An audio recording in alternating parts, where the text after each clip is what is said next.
Hello friends, welcome back to Anvesha channel. आज हम लोग पढ़ेंगे कॉलरिज का कल्पना और फैंटेसी सिद्धांत। ठीक है, इन्होंने जो कल्पना सिद्धांत दिया, ठीक है, और फैंटेसी सिद्धांत दिया, ठीक है, इसको हम लोग पूरे विस्तार से पढ़ेंगे। ठीक है, ये जो टॉपिक है ये हमारे यूजीसी नेट के सिलेबस में है, तो हम लोग इसको पूरे डिटेल से पढ़ेंगे। ठीक है, चलिए आइए पढ़ना स्टार्ट करते। देखिए, सबसे पहले इनका जीवन परिचय। ठीक है, देखिए इनका जन्म 1772 ईस्वी में हुआ। ठीक है, और इनकी मृत्यु 1834 ईस्वी में हुई। ठीक है, फिर आगे देखिए इनका जन्म स्थान। ठीक है, इनका जन्म इंग्लैंड में हुआ और इनका पूरा नाम सैमुअल टेलर कॉलरिज था। ठीक है, फिर आगे देखिए वर्ड्सवर्थ के मित्र थे। ठीक है, तो कॉलरिज वर्ड्सवर्थ के मित्र थे। ठीक है, आगे देखिए वर्ड्सवर्थ के साथ मिलकर कॉलरिज ने रोमांटिज्म का प्रवर्तन किया। ठीक है, काफी इंपॉर्टेंट है ये सारे जो फैक्ट है। ठीक है, काफी इंपॉर्टेंट है। फिर आगे देखिए पाश्चात रोमांटिक आलोचना जगत में कॉलरिज एक महत्वपूर्ण हस्ताक्षर है। ठीक है, फिर आगे देखिए इनका कल्पना। ठीक है, ये काफी इंपॉर्टेंट है। देखिए इनका कल्पना और फैंटेसी सिद्धांत पाश्चात्य काव्य शास्त्र का एक अत्यंत प्रसिद्ध सिद्धांत है। ठीक है, तो इनका कल्पना और फैंटेसी सिद्धांत पाश्चात्य काव्य शास्त्र का एक अत्यंत प्रसिद्ध सिद्धांत है। आगे देखिए कॉलरिज कवि, समालोचन व दार्शनिक थे। ठीक है, फिर देखिए इनके द्वारा लिखी गई प्रसिद्ध कृतियां। ठीक है, तो देखिए सबसे पहले पोएम्स 1796 ईस्वी। ठीक है, फिर नेक्स्ट ये काफी इंपॉर्टेंट है। ठीक है, पूछा जाता भी एग्जाम में इनकी ये रचना। ठीक है, तो देखिए बायोग्राफिया लिटरेरिया। ठीक है, बहुत इंपॉर्टेंट है। फिर नेक्स्ट द फ्रेंड। ठीक है, 1817 ईस्वी। फिर नेक्स्ट देखिए एड्स टू रिफ्लेक्शन। ठीक है, 1825 ईस्वी में इसकी रचना की। ठीक है, फिर नेक्स्ट देखिए चर्च एंड स्टेट। ठीक है, 1830 ईस्वी। ठीक है, फिर आगे देखिए आलोचनात्मक कृति। ठीक है, तो इनकी आलोचनात्मक कृति बायोग्राफिया लिटरेरिया है। ठीक है, ये रचना और लेक्चर ऑन शेक्सपियर। ठीक है, तो ये दोनों रचनाएं आलोचनात्मक कृतियां हैं। आगे देखिए कॉलरिज से पूर्व कल्पना की पृष्ठभूमि। ठीक है, मतलब कॉलरिज से पहले कल्पना की क्या पृष्ठभूमि थी। ठीक है, तो देखिए कॉलरिज से पूर्व कल्पना का संबंध काव्य तथा दर्शन के क्षेत्र में था। ठीक है, तो कॉलरिज से पहले कल्पना का संबंध काव्य तथा दर्शन के क्षेत्र में था। ठीक है, आगे देखिए कॉलरिज और कल्पना की अवधारणा। ठीक है, अब हम लोग पढ़ते हैं कॉलरिज और कल्पना की अवधारणा। देखिए इनकी दृष्टि में कल्पना ईश्वरीय शक्ति है। ठीक है, तो कॉलरिज की दृष्टि में जो कल्पना है वो ईश्वरीय शक्ति है। ठीक है, जिसका प्रधान गुण सृजन है। ठीक है, जिसका प्रधान गुण क्या है? सृजन करना, निर्माण करना। ठीक है, क्रिएट करना। आगे देखिए कल्पना सृजन के साथ साथ समन्वय का भी कार्य करती है। ठीक है, तो इनका कहना है कि कल्पना सृजन करने के साथ साथ समन्वय का भी कार्य करती है। ठीक है, समन्वय का मतलब क्या हो गया कि बहुत सारी चीजों को आपस में जोड़ती है। ठीक है, कल्पना क्या करती है? बहुत सारी चीजों को आपस में जोड़ती है। ठीक है, आगे देखिए कल्पना हृदय और बुद्धि। ठीक है, हृदय और बुद्धि अंत जगत और बही जगत का समन्वय करती है। ठीक है, वह इसके द्वारा विचार भी सरल हो जाता है। ठीक है, इसके द्वारा विचार भी क्या हो जाता है? सरल हो जाता है। ठीक है, यहाँ पे देखिए अंत जगत और बही जगत मतलब क्या होता है कि जो हमारे दिल में चलता है। ठीक है, कुछ बातें क्या होता है कि दिल में चलता है, कुछ दिमाग में चलता है। ठीक है, तो उन दोनों विचारों को, अलग अलग विचारों को कल्पना क्या करती है? आपस में जोड़ती है। ठीक है, हमारे अंदर कुछ चल रहा है। ठीक है, बाहर कोई विचार चल रहा है। ठीक है, तो उन दोनों को आपस में जोड़ने का काम कल्पना करती है। ठीक है, फिर आगे देखिए विचार तथा भाव का समन्वय श्रेष्ठ कविता के लिए अनिवार्य है। ठीक है, तो इनका कहना है विचार, ठीक है, विचार मतलब बुद्धि की, ठीक है, और हृदय से, ठीक है, इन दोनों का समन्वय श्रेष्ठ कविता के लिए आवश्यक है। कल्पना समन्वयकारी शक्ति है, ठीक है, तो इनका कहना है कि जो कल्पना है वो क्या करती है, चीजों को आपस में जोड़ती है, ठीक है, समन्वयकारी शक्ति है जो पदार्थ और चेतना का, ठीक है, विचार तथा भाव का उचित समन्वय करती है, ठीक है, तो जो कल्पना है वो क्या करती है, सृजन भी करती है, ठीक है, और समन्वय, ठीक है, ये दोनों कार्य कल्पना करती है। कॉलरिज के अनुसार कल्पना के द्वारा ही काव्य हृदयगाही, ठीक है, मम स्पर्शी और सजीव बनता है, ठीक है। आगे देखिए, कॉलरिज के अनुसार कविता का जन्म भाव की तीव्रता, ठीक है, कविता का जन्म कैसे होता है, जिसके अंदर भाव की तीव्रता हो, ठीक है, साथ ही संवेदना हो, ठीक है, संवेदना मतलब अनुभूति, ठीक है, तो कविता का जन्म भाव की तीव्रता और संवेदना के परस्पर मिलन से होता है, ठीक है, ये कहना कॉलरिज का है, ठीक है। फिर आगे देखिए, श्रेष्ठ काव्य के लिए, ठीक है, श्रेष्ठ काव्य के लिए कल्पना परम आवश्यक है, ठीक है। नेक्स्ट देखिए, कॉलरिज काव्य के साथ साथ आलोचना के लिए कल्पना को महत्वपूर्ण मानते हैं, ठीक है, तो कॉलरिज काव्य के साथ साथ आलोचना, ठीक है, आलोचना के लिए भी कल्पना को महत्वपूर्ण मानते हैं। अब आगे देखिए, कॉलरिज और कल्पना के दार्शनिक पृष्ठभूमि, ठीक है, अब हम लोग कॉलरिज और कल्पना के दार्शनिक पृष्ठभूमि को पढ़ते हैं। देखिए, कॉलरिज जर्मन के दार्शनिक विचारधारा से प्रभावित थे, ठीक है।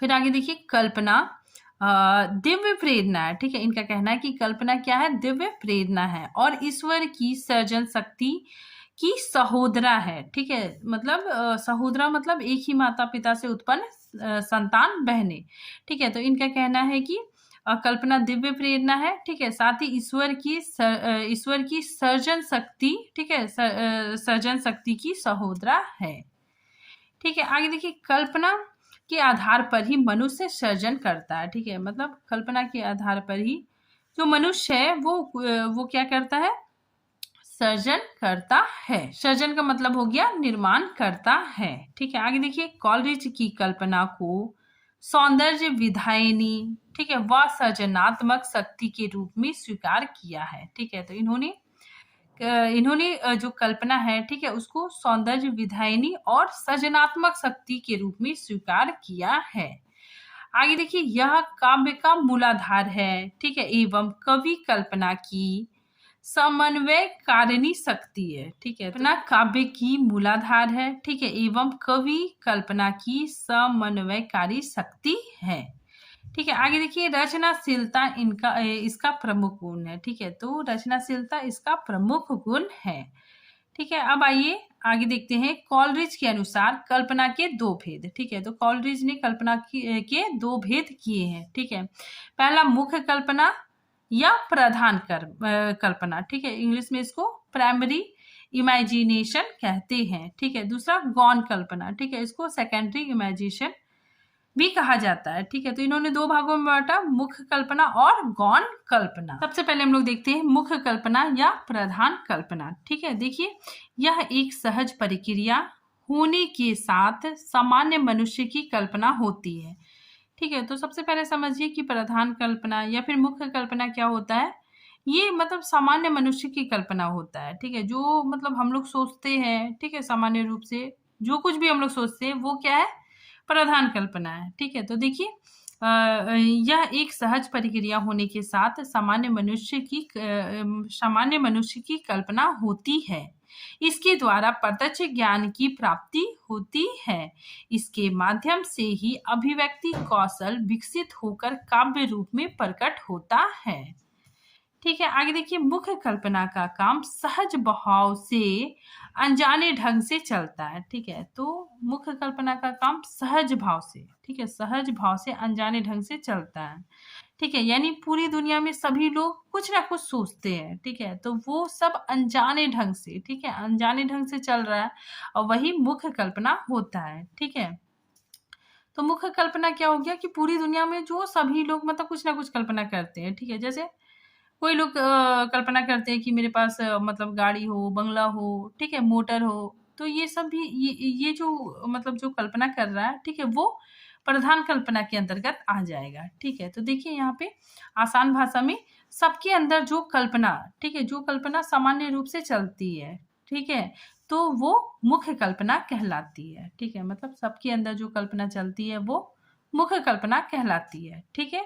आई होप आप लोग को समझ में आ गया होगा कि मुख्य कल्पना क्या है, ठीक है। अब हम लोग देखते हैं गौण कल्पना, ठीक है। तो देखिए गौण कल्पना क्या होता है, यह मुख्य कल्पना की छाया होती है, ठीक है। तो यह मुख्य कल्पना की छाया होती है, काव्य को सुंदर बनाती है, ठीक है। इसे काव्यात्मक कल्पना भी कहते हैं, ठीक है। मुख्य कल्पना सहज रूप से अनजाने ढंग से चलती है, ठीक है, परंतु गौण कल्पना, ठीक है, कल्पना कला की रचना के लिए अपनी इच्छा से, ठीक है, अपने ज्ञान का प्रयोग करते हुए उसका इस्तेमाल करते हैं, ठीक है। आगे देखिए कला की जो रचना हो रही है, ठीक है, मतलब कला की जो रचना हो रही है उसमें जो कल्पना कार्य करती है उसे गौण कल्पना कहते हैं, ठीक है।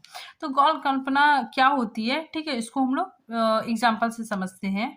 यहाँ पे देखिए हम लोग एक एग्जाम्पल से समझ सकते हैं। देखिए यहाँ पे कि हर व्यक्ति सोच सकता है कि प्रेम पर कविता लिखूं, ठीक है, भूखमरी पर कविता लिखूं, ठीक है, या फिर किसी की तारीफ करने के लिए कविता लिखूं, ठीक है। लेकिन जब आप उसको लिखने बैठते हैं, ठीक है, मतलब आप कोई भी टॉपिक लेके लिखने बैठते हैं, ठीक है, आप सोचते हैं कि आज हम भूखमरी पे कविता लिखते हैं, ठीक है। तो जब आप क्या करते हैं, उसको लिखने बैठते हैं तो आप तरह तरह की कल्पनाएं करेंगे, ठीक है। मतलब उस कविता को लिखने के लिए आप तरह तरह की कल्पनाएं करेंगे, ठीक है, तरह तरह के उपमानों को लेकर कविता लिखेंगे, ठीक है, तरह तरह के बिंबों को लेकर कविता रचेंगे, ठीक है। तो उस कविता को सजाने के लिए आप मतलब जो कल्पना कर रहे हैं, ठीक है, तो वही गौण कल्पना कहलाती है, ठीक है। आगे देखिए आप कविता को लिखते हुए, ठीक है, आप कविता को लिखते हुए, ठीक है, उसको सुंदर,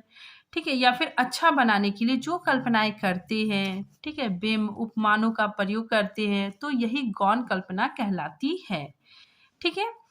इसको हम और सामान्य भाषा में इजी भाषा में, ठीक है, आसान भाषा में समझ सकते हैं कि कविता को सुंदर बनाने के लिए, ठीक है, कविता को सुंदर बनाने के लिए अपनी कविता को, ठीक है, जो कवि मतलब सजाता है, ठीक है, बिंबों का प्रयोग करके, उपमानों का प्रयोग करके, ठीक है, तो यही कल्पना गौण कल्पना कहलाती है, ठीक है। इसीलिए यहाँ पे कहा जा रहा है कि गौण कल्पना मुख्य कल्पना का ही छाया है, ठीक है। पहले तो वो मुख्य कल्पना सोचता है, ठीक है, फिर उसको उस कविता को बिंबों के द्वारा, उपमानों के द्वारा उसको सजाता है, ठीक है। तो इसी वजह से गौण कल्पना मुख्य कल्पना की ही छाया है, ठीक है। फिर आगे देखिए पूरी दुनिया में जो भी व्यक्ति है, ठीक है, उसके अंदर जो कल्पना चल रही है, ठीक है, वो मुख्य कल्पना कहलाती है, ठीक है। मतलब सहज रूप से, ठीक है, सबके अंदर मन में जो कल्पना चल रही है वो क्या कहलाती है, मुख्य कल्पना कहलाती है, ठीक है। लेकिन गौण कल्पना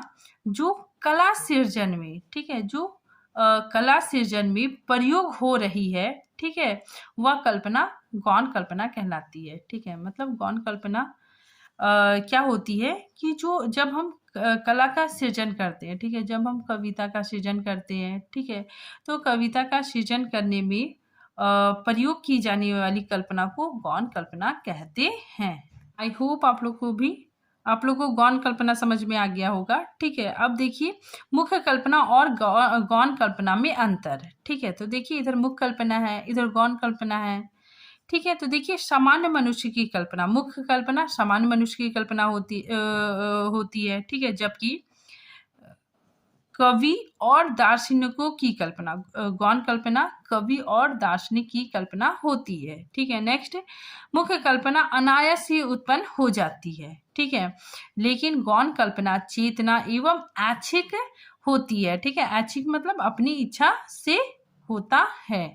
आगे देखिए मुख्य कल्पना केवल निर्माण या संगठन करती है, ठीक है, जबकि गौण कल्पना विनाश और निर्माण दोनों करती है, ठीक है। मतलब विनाश और निर्माण मतलब विनाश कैसे करती है कि मान लीजिए कोई ऐसा कवि है जो नकारात्मक विषयों पर कविता लिखता है, ठीक है, तो यह विनाश का कारण भी हो सकता है, ठीक है, उसकी कल्पना विनाश का कारण भी हो सकता है, ठीक है। इसीलिए यहाँ बोला जा रहा है कि गौण कल्पना विनाश और निर्माण दोनों करती है। मुख्य कल्पना का संबंध भौतिक जगत से होता है, ठीक है, तो मुख्य कल्पना का संबंध भौतिक जगत से होता है, ठीक है, जबकि गौण कल्पना आध्यात्मिक जगत का साक्षात्कार करने में भी सक्षम है, ठीक है। नेक्स्ट देखिए, मुख्य कल्पना जन सामान्य के मस्तिष्क में होती है, ठीक है, तो मुख्य कल्पना जो आम आदमी है, ठीक है, तो जन सामान्य के मस्तिष्क में होती है, ठीक है, जबकि गौण कल्पना मुख्यतः दार्शनिक एवं कलाकार की विशेषता है, ठीक है। आगे देखिए, कॉलरिज मुख्य कल्पना को समझ से जोड़ते हैं, ठीक है, तो काफी इंपॉर्टेंट है कि कॉलरिज मुख्य कल्पना को समझ से जोड़ते हैं, ठीक है, और गौण कल्पना को तर्क से जोड़ते हैं, ठीक है, और गौण कल्पना को तर्क से जोड़ते हैं। आगे देखिए, मुख्य कल्पना सृजन है, ठीक है, मुख्य कल्पना क्या है? सृजन है, और गौण कल्पना पुनः सृजन है, ठीक है। आगे देखिए, कॉलरिज मुख्य कल्पना की तुलना में गौण कल्पना को, ठीक है, गौण कल्पना को श्रेष्ठ मानते हैं, ठीक है, गौण कल्पना को श्रेष्ठ मानते हैं, ठीक है, क्योंकि किसी भी रचना के पीछे गौण कल्पना कार्य करती है, ठीक है। नॉर्मल लोगों के मन में जो कल्पना होती है, ठीक है, जो कल्पना कार्य करती है वो मुख्य कल्पना है, ठीक है, जबकि दार्शनिकों के मन में, ठीक है, कवियों के मन में गौण कल्पना कार्य करती है। आगे देखिए, कॉलरिज मानते हैं कि कल्पना में एक प्रकार की संश्लेषणात्मक तथा जादुई शक्ति होती है, ठीक है, जो विरोधी धर्मों में संतुलन स्थापित करती है। कल्पना का परिणाम तो दिखाई देता है पर प्रक्रिया दिखाई नहीं देती है, ठीक है, तो इसमें क्या होता है, गौण कल्पना में परिणाम तो दिखाई देता है लेकिन प्रक्रिया दिखाई नहीं देता है, ठीक है। देखिए, प्रक्रिया का पता नहीं चलता है, ठीक है, लेकिन परिणाम का पता चल जाता है, ठीक है। उदाहरण देखिए कि मान लीजिए कि मैं बैठकर कोई कविता लिख रही हूँ, ठीक है, और वो कविता कंप्लीट हो गया, ठीक है, मतलब वो कविता पूरी हो गई, ठीक है, तो आपको उसका परिणाम दिख जाएगा कि कविता मैंने पूरा लिख दिया, ठीक है, लेकिन मैंने उस कविता को लिखने के लिए, ठीक है, मेरे मन में क्या क्या विचार आए, ठीक है, मेरे मन में कौन कौन सी कल्पनाएं मैंने कौन कौन सी कल्पनाएं की, ठीक है, मैंने किन किन बीमों का उपयोग किया, ठीक है, तो इन सब के बारे में किसी को कुछ भी पता नहीं चलेगा, ठीक है, क्योंकि ये सब मेरे अंतर्मन में हो रहा है, ठीक है, तो ये सारी चीजें किसी को पता नहीं चलेगी, ठीक है। कविता लिखने के लिए जो मैंने प्रक्रिया किया, ठीक है, उसका पता किसी को नहीं चलेगा, ठीक है, लेकिन परिणाम पता चल जाएगा, ठीक है, जो कविता मैंने लिखा, ठीक है, तो वो कविता पूरा कंप्लीट किसी को दिख जाएगा, ठीक है, लेकिन वो प्रक्रिया किसी को समझ में नहीं आएगा, ठीक है। इसीलिए यहाँ पे बोला जा रहा है कि परिणाम तो दिखाई देता है लेकिन प्रक्रिया दिखाई नहीं देती है। हम लोग पढ़ते हैं फैंटेसी, ठीक है। देखिए, फैंटेसी शब्द ग्रीक के फतासिया शब्द से उत्पन्न है, ठीक है। हिंदी में यह रम्य कल्पना, ठीक है, ललित कल्पना, परिकल्पनात्मक कथा, स्वप्न कथा आदि नामों से जाना जाता है, ठीक है। डॉक्टर भगीरथ मिश्र ने फैंसी को ऊहा कहा है, ठीक है। आगे देखिए, फैंटेसी, ठीक है, फैंटेसी का अर्थ मानव का प्रवाह रूप में या मांग पर काल्पनिक दुनिया निर्माण करने का अद्भुत सामर्थ्य है, ठीक है। अब देखिए, हम लोग सबसे पहले समझते हैं कि फैंटेसी, ठीक है, फैंटेसी क्या होता है, ठीक है, तो इसको हम लोग एग्जाम्पल से समझते हैं, ठीक है। तो देखिए, हैरी पॉटर, ठीक है, हैरी पॉटर की जो मूवी है, ठीक है, तो उसमें ऐसा जगह दिखाया जाता है जो कल्पना से परे है, ठीक है, जादुई से भरी हुई है, ठीक है, ऐसी कल्पना है जिसकी हम कल्पना भी नहीं कर सकते, ठीक है, ऐसी काल्पनिक दुनिया का निर्माण करने की अद्भुत सामर्थ्य फैंटेसी में नजर आता है, ठीक है। तो देखिए, फैंटेसी क्या होता है, जो हैरी पॉटर का मूवी है, ठीक है, उसको आप लोग देख सकते हैं, ठीक है, उसमें मतलब कल्पना से भी परे है, ठीक है? उसमें मतलब जादुई से भरी कल्पनाएँ दिखाई जाएगी, ठीक है? मतलब काल्पनिक दुनिया का निर्माण किया जाएगा, ठीक है? तो वही क्या है? फैंटेसी है, ठीक है? एक और एग्ज़ाम्पल हम लोग देख सकते हैं जो चंद्रकांता उपन्यास है, ठीक है? वो भी एक प्रकार का फैंटेसी का ही उदाहरण है, ठीक है? इसमें क्या होता है कि एक ऐसी काल्पनिक दुनिया जो कल्पना की भी कल्पना है, ठीक है? ये क्या है? मतलब एक काल्पनिक दुनिया है, ठीक है? और ये कल्पना की भी कल्पना है, ठीक है? इसमें मतलब बहुत ज़्यादा काल्पनिक चीज़ें दिखाई जाती है, ठीक है? देखिए कितने ही उपन्यास, कविताएँ, कहानियाँ हैं जिसमें फैंटेसी देखने को मिलता है, ठीक है? तो आई होप आप लोग को समझ में आ गया होगा कि फैंटेसी क्या होता है, ठीक है? ये मतलब काल्पनिक दुनिया, ठीक है? जैसे हम लोग हैरी पॉटर की जो मूवी है, ठीक है? उसको देख सकते हैं, ठीक है? फिर आगे देखिए, अपनी कविताओं में मुक्ति बोध ने फैंटेसी का सर्वाधिक प्रयोग किया है। फैंटेसी के प्रयोग की दृष्टि से मुक्ति बोध की लंबी कविता ब्रह्म राक्षस महत्वपूर्ण है। ठीक है, इनकी जो कविता है ब्रह्म राक्षस, इसमें भी हम लोग फैंटेसी के प्रयोगों को देख सकते हैं। ठीक है, देखिए मुक्ति बोध ने कामायनी को भी फैंटेसी माना है। ठीक है, आगे देखिए मुक्ति बोध ने फैंटेसी को अनुभव की कन्या, ठीक है, फैंटेसी को अनुभव की कन्या तथा कृति को फैंटेसी की पुत्री कहा है। ठीक है, काफी इंपॉर्टेंट है। अब देखिए मुक्ति बोध ने फैंटेसी को लेकर क्या परिभाषा दी है। देखिए, फैंटेसी में मन की निगूढ़ वृत्तियों का, अद्भुत जीवंत समस्याओं का, इच्छित विश्वासों और इच्छित जीवन स्थितियों का प्रक्षेप होता है। ठीक है, तो ये कहना मुक्ति बोध का है।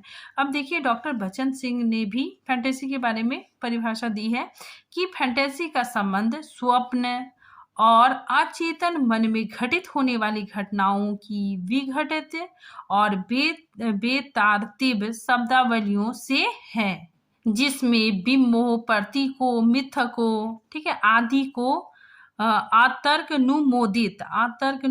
मतलब क्या होता है कि उसके लिए हम कोई तर्क कर ही नहीं सकते, ठीक है, पद्धति पर उपस्थित किया जाता है। ठीक है, तो फैंटेसी में क्या है कि हम मतलब वो जो काल्पनिक दुनिया है, ठीक है, उसमें मतलब कहीं से कुछ हो जाएगा, ठीक है, कुछ भी दिखाया जाएगा, ठीक है, तो उसमें हम कोई भी तर्क नहीं कर सकते हैं। अब देखिए कॉलरिज कल्पना और फैंटेसी में अंतर। ठीक है, तो कॉलरिज ने कल्पना और फैंटेसी में अंतर किए हैं, ठीक है, उस चीज को हम लोग देखते हैं। देखिए, कल्पना का कार्य एकीकरण और समांजन है। ठीक है, तो कल्पना का कार्य क्या है कि एकीकरण करना और समन्वय करना है। ठीक है, जबकि फैंटेसी का कार्य, ठीक है, मात्र संयोजन है। ठीक है, तो फैंटेसी का कार्य मात्र संयोजन है, मतलब इकट्ठा करना, विचारों को समेटना।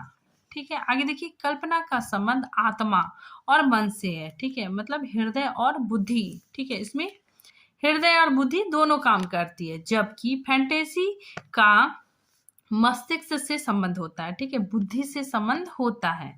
कल्पना जहां आत्मिक होता है, ठीक है, फैंटेसी यांत्रिक होती है। यांत्रिक मतलब दिमाग का प्रयोग होता है, ठीक है, ठीक है, मशीनरी होती है। आगे देखिए कल्पना प्रतिभा की उपज है। जो कल्पना है वो प्रतिभा की उपज है, लेकिन फैंटेसी प्रज्ञा मतलब टैलेंट की है। ठीक है, फैंटेसी में हम अपने काल्पनिक कल्पना के द्वारा मतलब चीजों को और अच्छा बेहतर दिखा सकते हैं। ठीक है, आगे देखिए कल्पना अंतः प्रयोग, प्रत्यक्ष आदि स्रोतों से सामग्री ग्रहण करती है। ठीक है, जबकि फैंटेसी स्मृति मात्र, ठीक है, इसमें क्या होता है, फैंटेसी में स्मृति मात्र होने के कारण उसी से अपनी सामग्री ग्रहण करती है। ठीक है, फिर आगे देखिए कल्पना की एकीकरण और समंजन में सरलता और मार्मिकता होती है। ठीक है, तो जहाँ कल्पना है वहां मार्मिकता तो होगी। ठीक है, तो कल्पना में सरलता और मार्मिकता होती है, जबकि फैंटेसी में नहीं होती है। ठीक है, इसमें से बुद्धि का प्रयोग किया जाता है। आगे देखिए कल्पना बिंबों को विघटित, विगलित, रूपांतरित कर जहां उसे बिल्कुल नए रूप में ढाल देती है, वही फैंटेसी बिंबों को पास पास रख देती है और उसमें कोई बदलाव, कोई रूपांतर नहीं होता है। ठीक है, तो इसमें क्या होता है, कल्पना नए रूप में ढल जाती है। ठीक है, कुछ नया क्रिएट करती है, जबकि फैंटेसी में बुद्धि का प्रयोग होता है। ठीक है, बुद्धि के प्रयोग करते हुए उसे और भी अच्छा बनाया जाता है। ठीक है, तो बुद्धि का इस्तेमाल करके उसे और भी अच्छा बनाया जाता है, ताकि फैंटेसी पढ़कर व्यक्ति कल्पना में खो जाए। अब देखिए फैंटेसी की विशेषताएं। ठीक है, तो देखिए नंबर 1, फैंटेसी बेतरतीब होती है। ठीक है, नेक्स्ट, फैंटेसी के लिए द्वंद्व अति आवश्यक है। ठीक है, नेक्स्ट, फैंटेसी कल्पना पर आधारित होती है। ठीक है, फिर नेक्स्ट, फैंटेसी मन के द्वंद्वों को चित्रित करने की एक साहित्यिक तकनीकी है। ठीक है, नेक्स्ट देखिए, फैंटेसी अवचेतन में घटित होने वाली घटनाओं का बिंब है।